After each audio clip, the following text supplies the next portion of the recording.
오늘은 요한복음 5번째 시간입니다.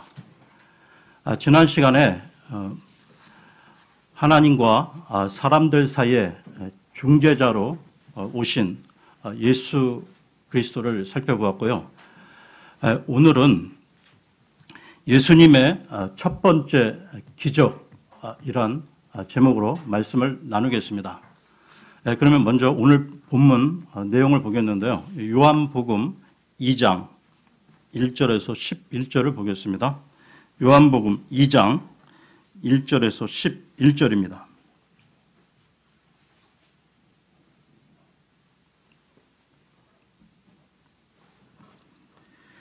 셋째 날 갈릴리 가나에 혼인 잔치가 있어 예수님의 어머니도 거기 있고 예수님과 그분의 제자들도 혼인 잔치에 초대를 받았더라. 그들에게 포도즙이 떨어지매 예수님의 어머니가 그분께 이르되 그들에게 포도즙이 없다 하니 예수님께서 그녀에게 이르시되 여자여 내가 당신과 무슨 상관이 있나이까 내 때가 아직 이르지 아니하였나이다 하시거늘 그분의 어머니가 종들에게 이르되 그분께서 너희에게 무엇을 말씀하시든지 그대로 하라 하니라. 거기에 유대인들의 정결하게 하는 관례에 따라 각각 물 2-3통 담는 돌 항아리 6개가 놓여 있더라. 예수님께서 그들에게 이르시되 물 항아리들에 물을 채우라 하신즉 그들이 아기까지 그것들을 채우니 그분께서 그들에게 이르시되 이제는 떠서 잔치를 맡은 자에게 가져다 주라 하시매 그들이 그것을 가져다 주었더니 잔치를 주관하는 자는 포도즙이 된 물을 맛보고 그것이 어디서 났는지 알지 못하되 그 물을 떠온 종들은 알더라.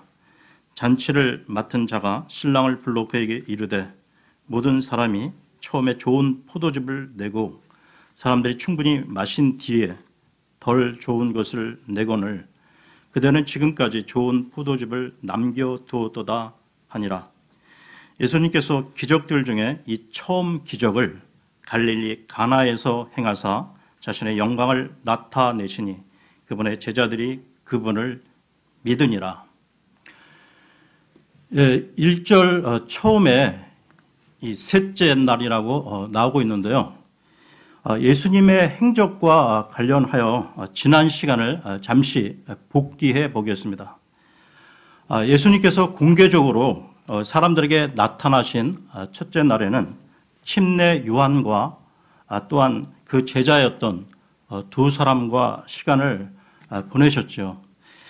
그리고 안드레가 데리고 온 이 베드로를 만나셨습니다. 또한 둘째 날에는 빌립을 만나셨고요. 더 나아가 그가 데리고 온 나다나엘을 만나셨는데요. 그런데 예수님께서 이 많은 사람들이 모인 곳에 나타나셔서 공개적인 사역을 시작하신 날은 사실상 셋째 날이었습니다. 오늘의 본문은 물이 변하여 이 포도즙으로 바뀐 이야기로 여러분 모두 다 들어보셨을 텐데요. 이 갈릴리의 조그만 마을인 이 가나라는 곳에서 혼인 잔치가 벌어졌고 그 잔치에 참여한 사람들은 기뻐하며 즐거워했습니다. 그런데 그 잔치에 그 예상치 못한 일이 갑자기 발생하게 되는데요. 잔치에서 중요한 음료인 이 포도즙이 떨어진 것입니다. 우리나라와 달리 그 이스라엘, 그 팔레스타인 지역에서 이 잔치를 할 때 이 포도즙은 필수 품목이었다는 알려져 있는데요. 그쪽 문화에서 이 포도즙 없는 잔치란 있을 수 없는 것이었습니다. 성경에서도 이 포도즙은 기쁨을 주는 것으로 나오고 있는데요. 시편으로 가겠습니다. 시편 104편 14절에서 15절을 보겠습니다. 시편 104편 14, 15절입니다.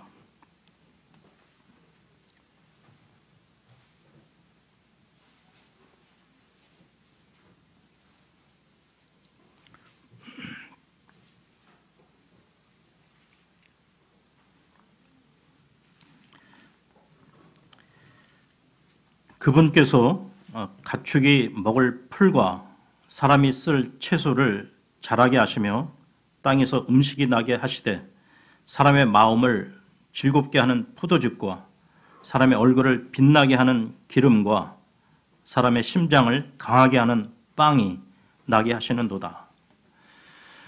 네, 그러면 오늘 본문인 요한복음으로 돌아와서요. 2장 3절을 보겠습니다. 요한복음 2장 3절입니다.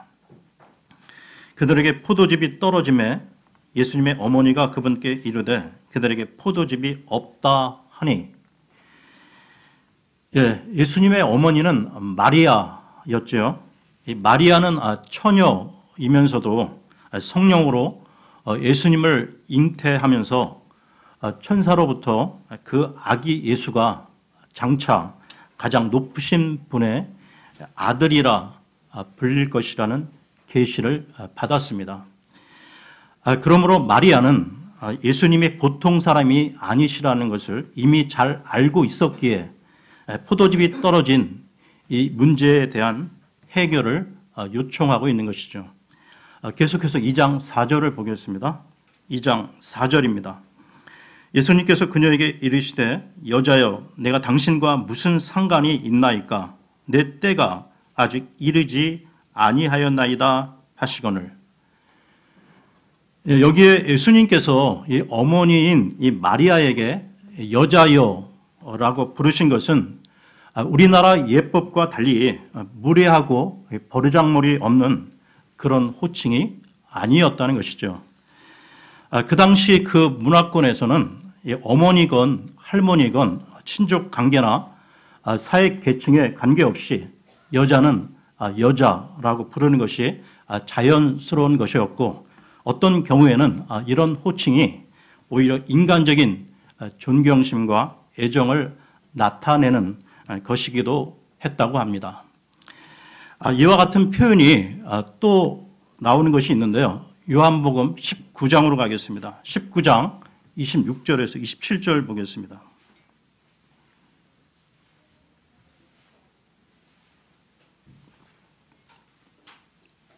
(19장) 27절입니다. 그러므로 예수님께서 자기 어머니와 자기가 사랑하던 제자가 곁에서 있는 것을 보시고 자기 어머니에게 이르시되 여자여 당신의 아들을 보소서 하시고 그 뒤에 그 제자에게 이르시되 네 어머니를 보라 하시니 그때부터 그 제자가 그녀를 자기 집으로 모시니라. 지금 이 구절은 십자가에 달리신 예수님께서 자신의 제자인 요한에게 어머니 마리아를 부탁하는 장면인데요. 즉 예수님께서 자기 대신에 어머니 부양을 요한에게 부탁할 때도 어머니를 여자여라고 부르고 있다는 것입니다. 그러면 오늘 본문으로 돌아와서요. 2장 4절을 다시 보겠습니다. 2장 4절입니다.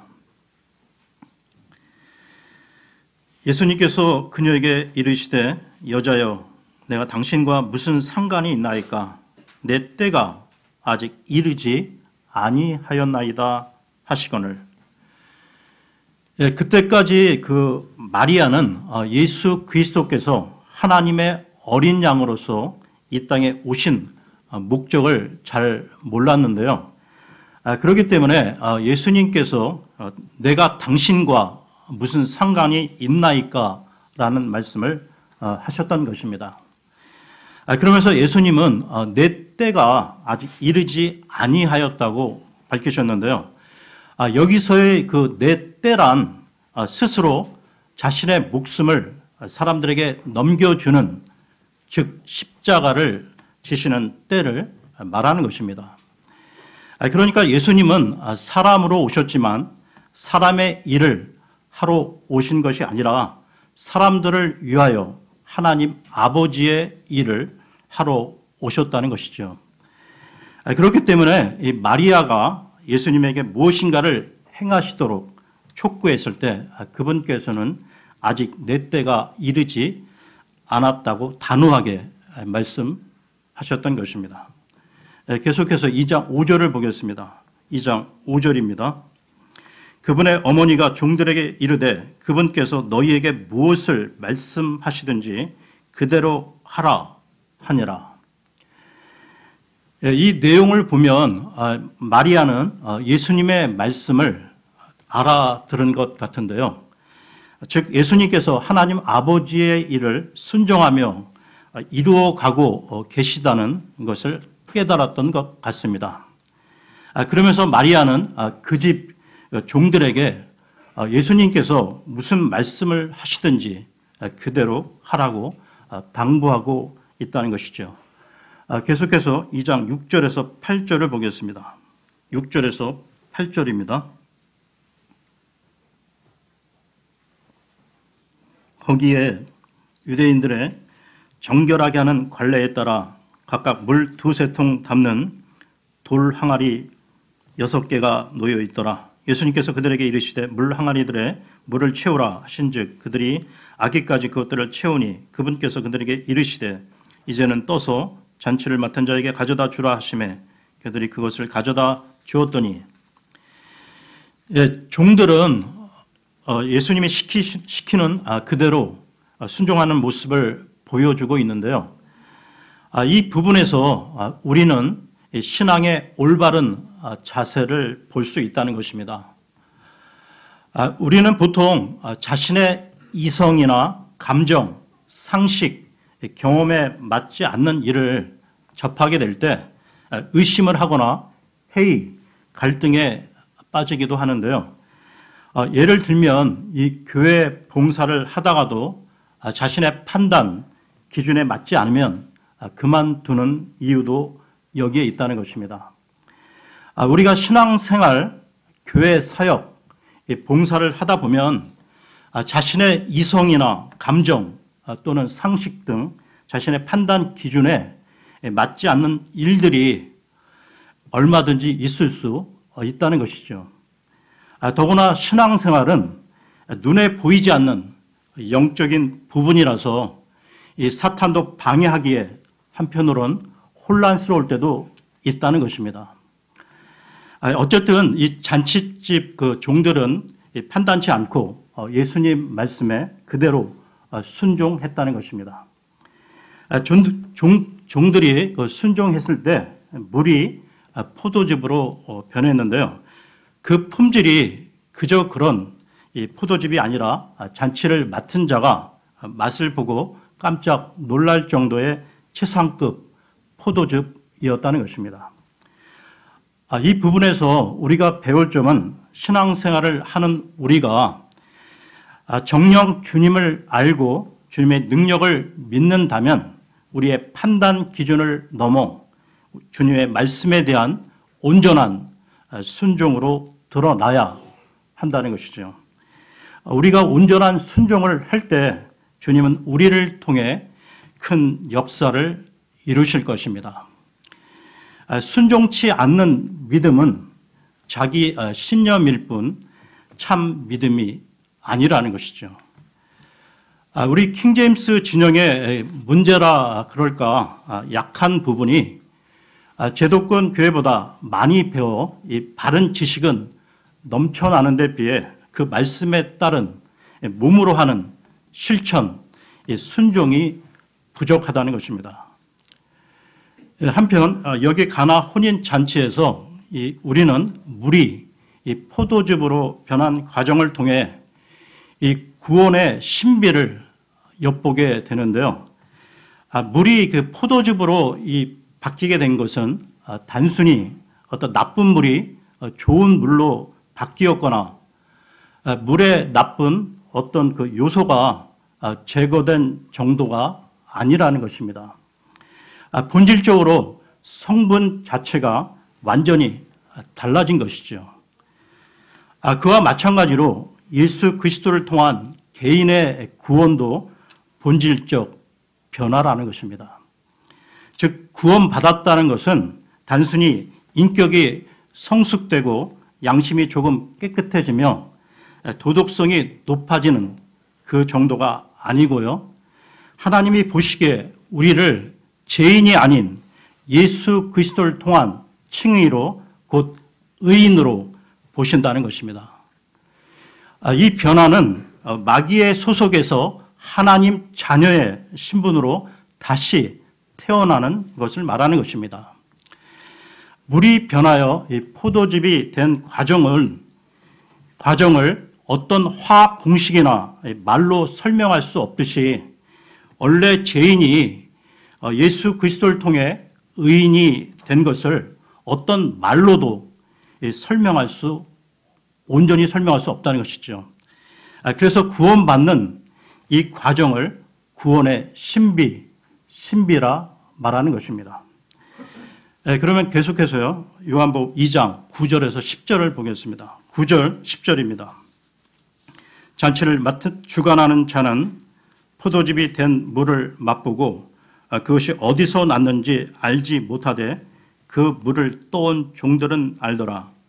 잔치를 맡은 자가 신랑을 불러 그에게 이르되 모든 사람이 처음에 좋은 포도즙을 내고 사람들이 충분히 마신 뒤에 덜 좋은 것을 내거늘 그대는 지금까지 좋은 포도즙을 남겨두었도다 하니라. 여기서 짚고 넘어갈 것이 있는데요. 이 가나 혼인 잔치의 포도즙이 개역 성경에는 포도주로 되어 있다는 것입니다.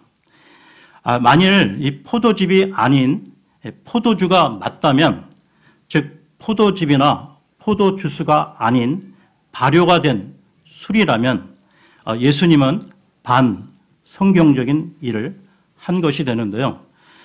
예수님께서 이 성경의 저자이신 하나님이시라면 그분은 술을 쳐다보지도 말라는 잠언의 말씀을 기록하시면서 한편으로 술을 만드시는 이런 기적을 행하지는 않으셨을 것입니다.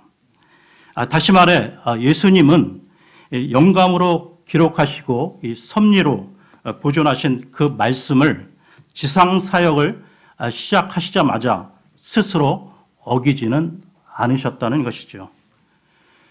그러면 이 술의 실체와 관련해 잠언으로 가겠습니다. 잠언 23장 29절에서 33절을 보겠습니다. 잠언 23장 29절에서 33절입니다.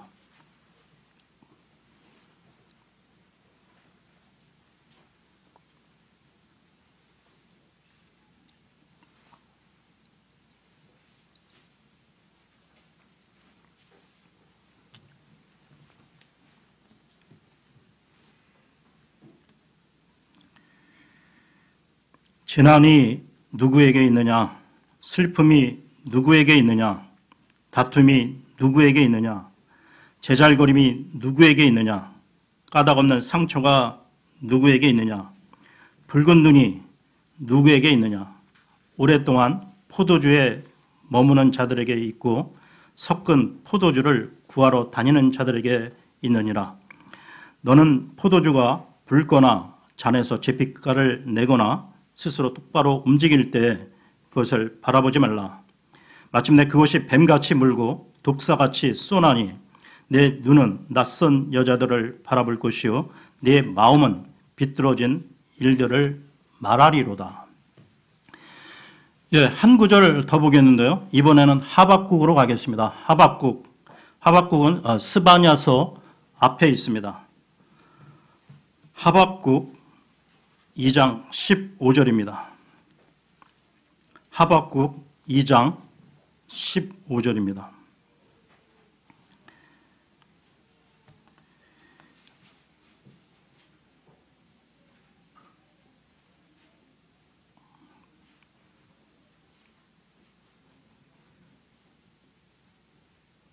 자기 이웃에게 마실 것을 주고 내 술부대를 그에게 주며 또한 그를 취하게 함으로써 너로 하여금 그들의 벌거벗은 것을 보게 하는 자에게 화가 있을지어다. 여러분 여기서 한번 생각해 보십시오. 성경 그 맨 뒷부분에 보게 되면 이스라엘 지도가 나오는데요. 그 지도를 보게 되면 나사렛과 가나, 이 가나는 가까운 위치에 놓여 있다는 것이죠. 나사렛 사람으로 불리신 예수님께서 설마 그 율법을 어겨 가시면서까지 자기 이웃인 이 가나 사람들에게 발효된 술을 만들어 주셨겠는가 말입니다. 예수 그리스도께서는 율법을 지키셨을 뿐만 아니라 율법을 완성하러 오셨지 율법을 폐하러 오신 분이 아니시라는 것이죠. 따라서 예수님이 행하신 이 첫 기적은 물로써 만드신 기막히게 맛 좋은 포도 주스였던 것입니다. 이처럼 포도즙이냐 포도주냐 이 성경의 글자, 이 한 글자의 변개가 교리적으로 엄청난 파장의 결과를 가져온다는 것이죠. 바로 바른 성경을 보지 않는 이 카톨릭 교회와 이 많은 제도권 교회의 교인들은 술 마시고 취하는 재미를 정당화시키기 위해 이 기적의 사건을 들먹이며 한다는 말이 예수님도 이 포도주를 만드셨는데 뭘 그래 한 잔 하지 뭐 이런 식으로 한다는 것입니다. 다시 말씀드리지만 가나 혼인잔치에서 예수님의 첫 기적은 포도주가 아닌 즉 발효되지 않은 새 포도즙이었다는 사실입니다. 그러면 요한복음으로 돌아와서요. 2장 10절을 다시 보겠습니다. 요한복음 2장 10절입니다. 그에게 이르되 모든 사람이 처음에 좋은 포도즙을 내고 사람들이 충분히 마신 뒤에 덜 좋은 것을 내거늘 그대는 지금까지 좋은 포도즙을 남겨두었도다 하니라.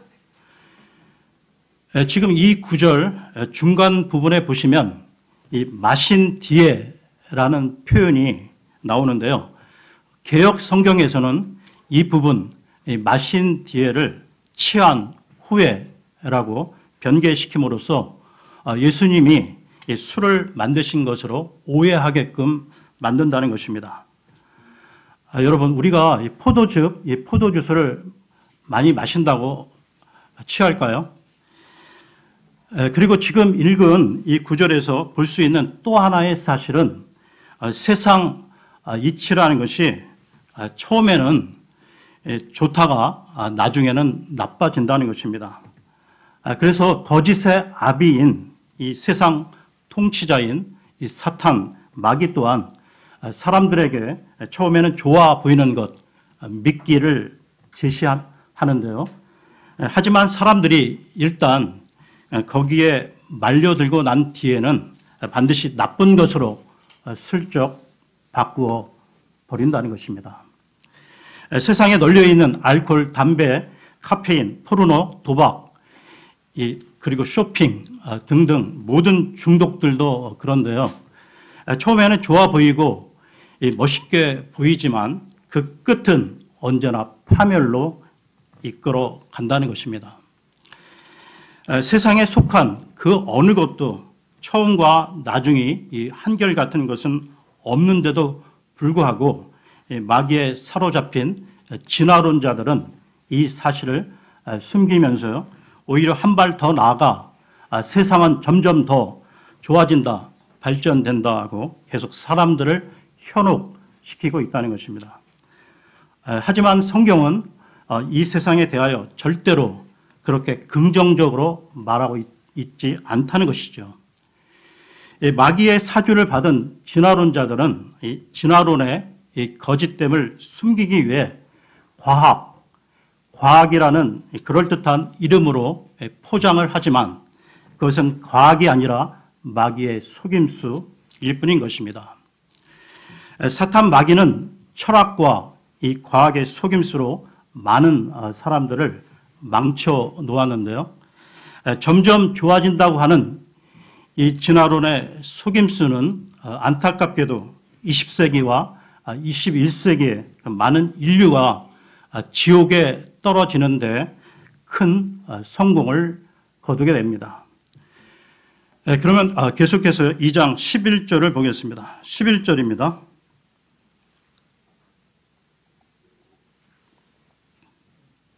예수님께서 기적들 중에 이 처음 기적을 갈릴리 가나에서 행하사 자신의 영광을 나타내시니 그분의 제자들이 그분을 믿으니라.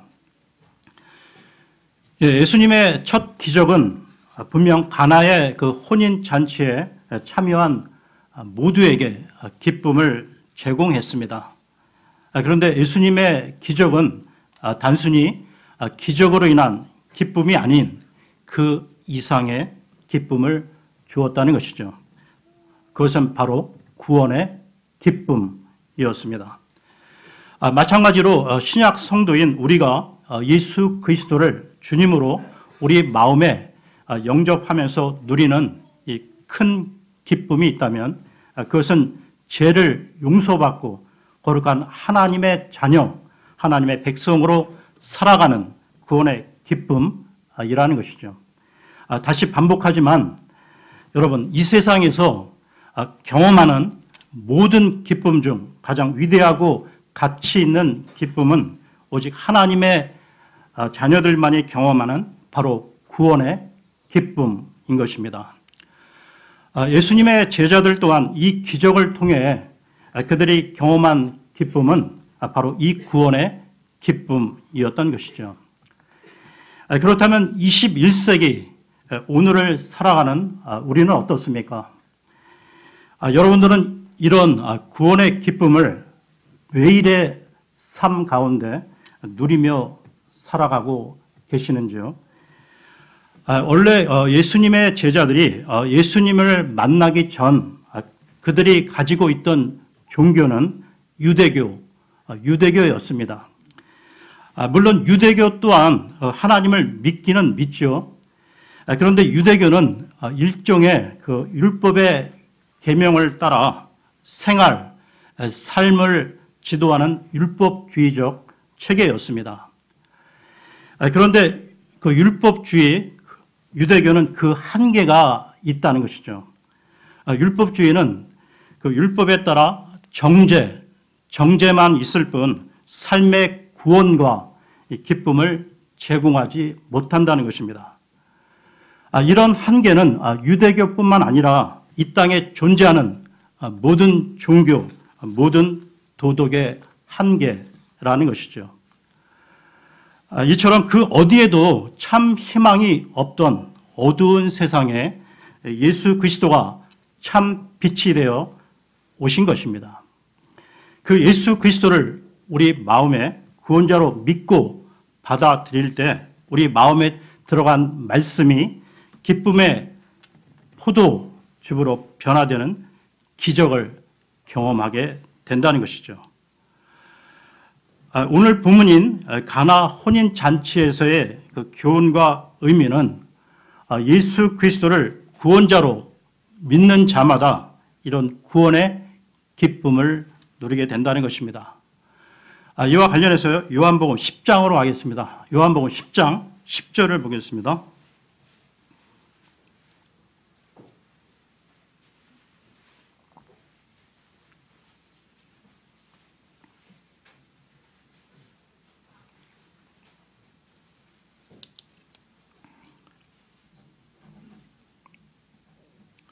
(10장 10절입니다) 도둑이 오는 것은 다만 도둑질하고 죽이고 멸망시키려 함이거니와 내가 온 것은 양들이 생명을 얻게 하고 또 생명을 더욱 풍성히 얻게 하려 함이라.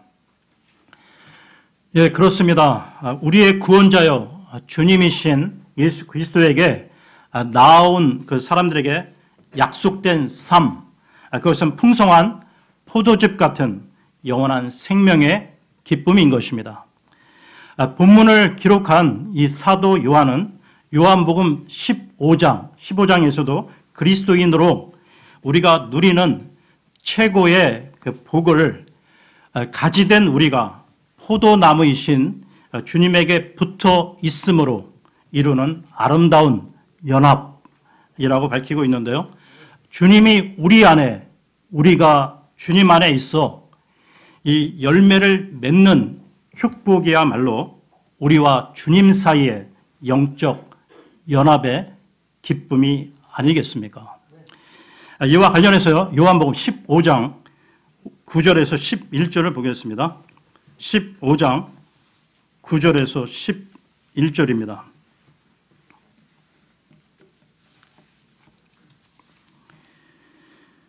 아버지께서 나를 사랑하신 것 같이 나도 너희를 사랑하였으니 너희는 내 사랑 안에 거하라. 내가 내 아버지의 명령들을 지켰고 그분의 사랑 안에 거하는 것 같이 너희도 내 명령들을 지키면 내 사랑 안에 거하리라. 내가 너희에게 이 일들을 말한 것은 내 기쁨이 너희 안에 머물러 있어 너희 기쁨이 충만하게 하려 함이니라. 우리가 주님 앞에 나와 구원받는 이 사건은 마침내 우리를 주님과의 영원한 연합으로 인도하는 것입니다. 이와 관련해 바울 사도는 그 에베소서에서 한 남자와 그의 아내와의 이 하나 되는 연합의 사건을 신비라고 말하면서 그리스도와 교회와의 관계로 연결시키고 있는데요. 에베소서로 가겠습니다. 에베소서 5장 31절에서 32절입니다. 에베소서 5장 31, 32절입니다.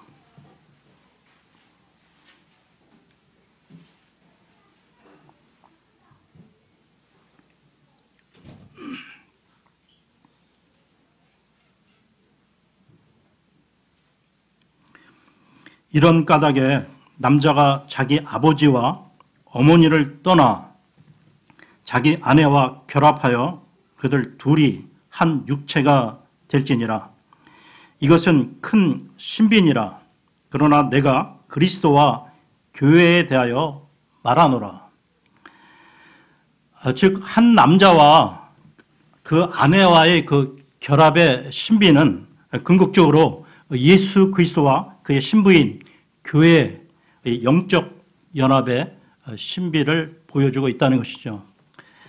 그러므로 우리가 예수님을 만나고 믿는 순간부터 우리는 예수님과 일종의 약혼 관계에 들어가는 것입니다. 그리고 나서 앞으로 우리에게는 언약 가운데 최고의 날이 다가오고 있는데요. 요한계시록으로 가겠습니다. 요한계시록 19장 6절에서 9절을 보겠습니다. 요한계시록 19장 6절에서 9절입니다.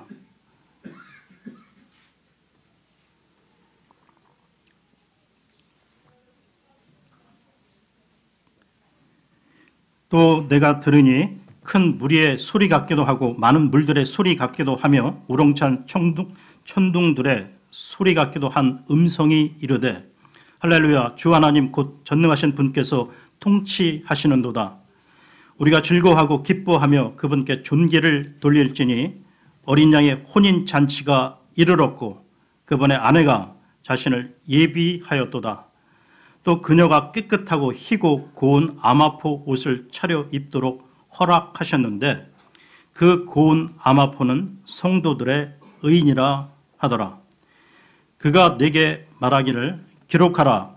어린 양의 혼인 만찬에 부름받은 자들은 복이 있도다 하고 또 내게 이르되 이것들은 하나님의 참된 말씀들이라 하기에. 오늘 말씀을 마무리하겠습니다. 오늘 살펴본 이 가나 이 혼인잔치의 교훈은 우리가 인생을 살아가면서 생각지도 못한 이 문제와 위기를 만났을 때 주님을 우리 인생의 주인으로서 인정하고 간구하며 온전히 순종할 때 문제가 해결됨을 보여주는 것입니다. 그리고 더 나아가 이 가나의 혼인잔치는 장차 휴거 이후 일어날 어린 양 혼인 만찬의 예표라는 것이죠. 그날의 신랑은 예수 그리스도시고 우리는 그의 신부가 되어 영원토록 즐거워하며 그분과 온전히 하나 되는 기쁨 속에 들어갈 것입니다. 이것이 우리가 날마다 기대 속에 바라보는 우리의 영원한 복된 소망인 것입니다. 네, 오늘은 여기까지 하겠습니다.